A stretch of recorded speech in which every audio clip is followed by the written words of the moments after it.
Hey guys, it's Chris from Auto Talk. I'm going to show you around this week, show you what jobs we've got in. We've got a few different Evos in this week. I'm going to show you through a Mitsubishi Evo 10 engine build and a SST gearbox rebuild. So if you like the sound of that, like, subscribe. Let's get into it.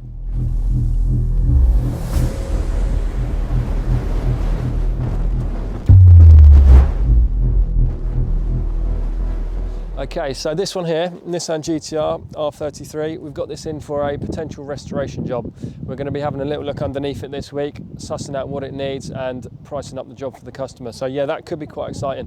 And if we do get the job, we could do a little video on that, do like a series of the restoration on that one. So that's always quite good. Probably know about that car, that's the R8. That's probably a video for another day as well. We've got a few things going on with that at the moment, so I'll save that for a different video. Another Skyline R32 GTR, that one's in for a bit of maintenance. It's just come out from the storage, so that's going to get a bit of work done. Over here we've got two cars, this red one, Mitsubishi Evo 10. That's been booked in for an engine build. We've just got that one out of storage as well, so we're going to get into that, start pulling the engine out next week, and yeah, start with a fully forged rebuild. Evo 7, that's also had an engine replacement actually. That one's got a few modifications, new intercooler, fresh engine, and we just got to resurrect that one. This one, left-hand drive, Evo 10 manual. We are actually awaiting some parts on that because the manual gearboxes are quite rare on these cars. The parts take quite a long time to get hold of, so we are just awaiting some genuine Mitsubishi parts on that one. So that shouldn't be too much longer. R35 GTR, that one's in for some maintenance work. Honda. Just put a post up on this one actually, but that's had timing chain, new VVT pulleys, and a few service items on that. So that's ready to go back to the customer now. This black Mitsubishi Evo 9, that's a really nice spec car. That one has had a ECU remap, so that's on standalone management, which means it's not on the standard ECU. So yeah, we've had to go in depth on the tuning on that car, and that one has just been on the dyno. So yeah, we can show you the dyno graph of that a little bit later on. This is a rare car actually, Mitsubishi Evo 6 RS 450. So yeah, not many of these made at all. Came out of the factory, 450 horsepower. This one's got a forged engine. It's got a bit of a fueling issue at the minute. So these cars do suffer from a lot of corrosion and rot. Unfortunately, the fuel tank on this one had a hole in it due to corrosion. So we've just been, we've replaced the fuel tank, and now we're just doing some fine tuning on the new fuel pumps. So that's a really cool car. Evo 10 rally car, SST gearbox. That has got a fault with the gearbox. Quite a common thing we see with these gearboxes actually. I'm going to show you inside the workshop in a little while. A more in-depth job is failure on the gearboxes. So yeah, we can take a look at that in a bit. So in this workshop we've got a Mitsubishi Rally R. It's essentially the same thing as an Evo 10, shares the same gearbox. So this one has got a gearbox fault. A typical fault code that's come up on there is, it says shift fork 4. So we're just about to pull the gearbox out of this one. As you can see, Thomas has just taken the gearbox out of this car. So yeah, the customer complained about losing even gears. So what it does, it basically puts the car in a bit of a limp mode where it just only selects odd gears. So it had first, third and fifth. It came up with shift fork 4 fault. So a common problem is the shift fork for braking. And I'll show you in the engine room. We've got a few gearboxes already opened. This is our engine stroke gearbox room. We've got quite a lot going on here at the minute. We've actually got 4 of these SST gearboxes already open. So yeah, common problems are clutches. So this one here, as you can see, there's the clutch basket. All the clutches are in there. This one's just having an upgraded set of clutches.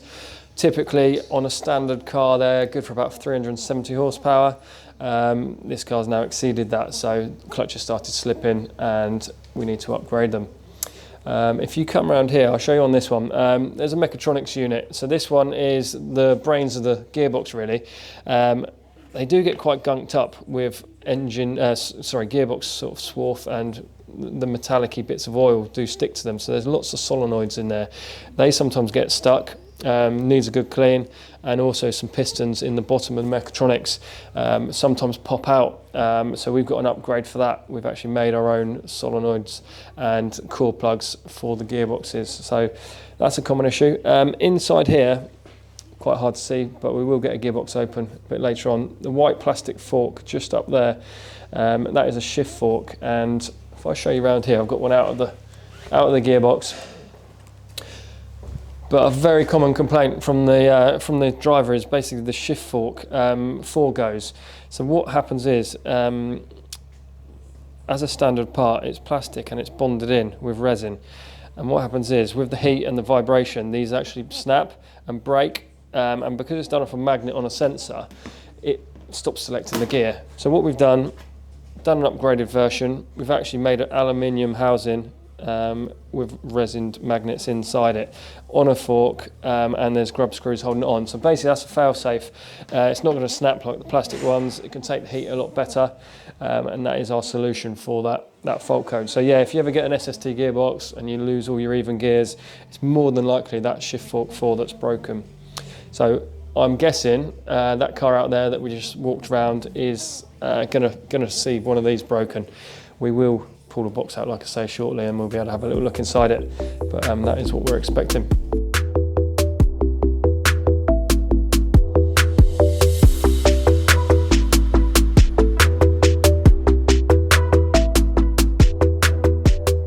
Okay, so now we've removed the gearbox. You can see that's now out of the car. We've taken it into the engine room and we've started stripping it down. So I'll show you what we found. So this is the gearbox out of the car. We've taken the main casing apart, and sure enough, in there, the shift fork 4 should be on there, like one of these white plastic forks. But instead, we found it in the bottom of the casing. So it's completely broken up, as expected. The resin on the fork that holds it in place gets brittle with the heat and the vibration. It's cracked off, it's come out of line, and it's fell apart basically, and then just ended up in the bottom of the casing. So that is why that car was not selecting any even gears. So moving forward now, what we need to do, take the gear set out, take the shift fork out, and we've got a special jig where we put the fork on, fit our new metal version, and then put that all in place, and then we'll rebuild the top end. We're going to take out the oil pump, put new filters in the gearbox, and over here is the mechatronics. Like I mentioned earlier, they do get quite gunked up, and we'll give that a good clean, and also change the core plugs on it. Whilst that's apart, we'll inspect the clutches, which are in here.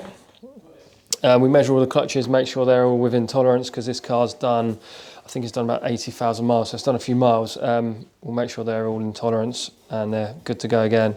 And also the torque damper. Again, very common problem. The springs in the torque damper break up, and they can cause the car to have a rattly noise on idle. When it's warm, you may have it in neutral and just hear this horrendous rattling. It sounds like the gearbox is broken, but it's actually the torque damper.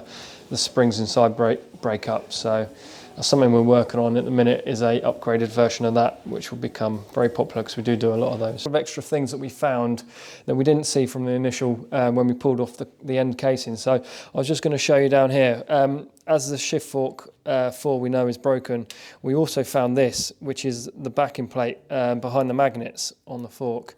I mean, that bit of metal should be straight, and it should not have those little indents in it. So what's happened is that's all come apart, and then that's gone through the gearbox, and it has touched on some moving components in the box.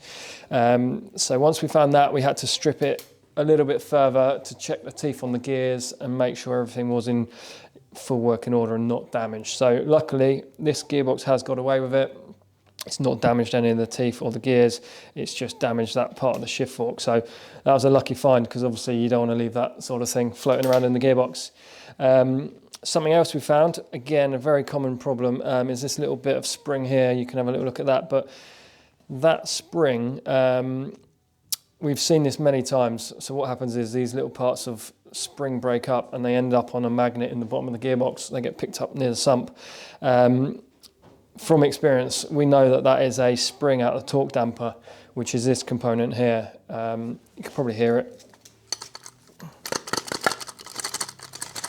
So they have springs inside and plastics, and what that does is it is a torque damper, so it takes up the slack when you're driving and when you're changing gear. So there's a lot of movement in it, and these springs, they do fail and they do snap. So that is a very, very common problem.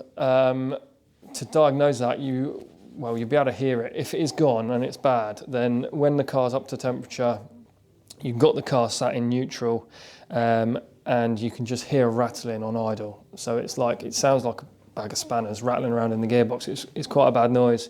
So yeah, that's something we see a lot. 9 times out of 10 we pull a gearbox apart and we find one of those, and that is internal to the torque damper. That means the springs have failed, so it is due an upgrade or a replacement. At the minute, the replacement is a Mitsubishi part only. It comes complete with the torque damper and the clutches, and it's a very expensive part, about £1,700 plus VAT just for that part. We are looking into it, and we are working on a auto torque replacement. 1, it's going to be upgraded so the springs won't fail, and 2, it won't be with the clutches, so it'll be a hell of a lot cheaper.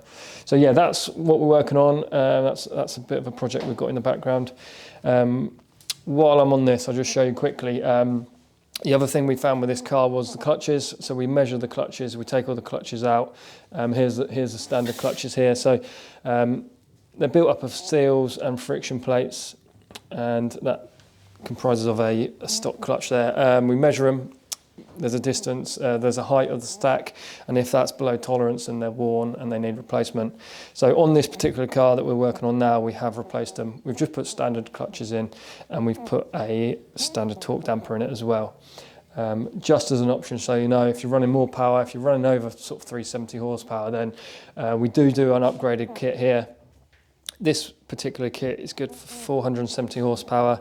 It's a 12 plate kit rather than the standard 8 plate. It's got upgraded seals, it's got upgraded basket, and it's capable of holding a lot more power. So that is an option that we do use on some bigger builds.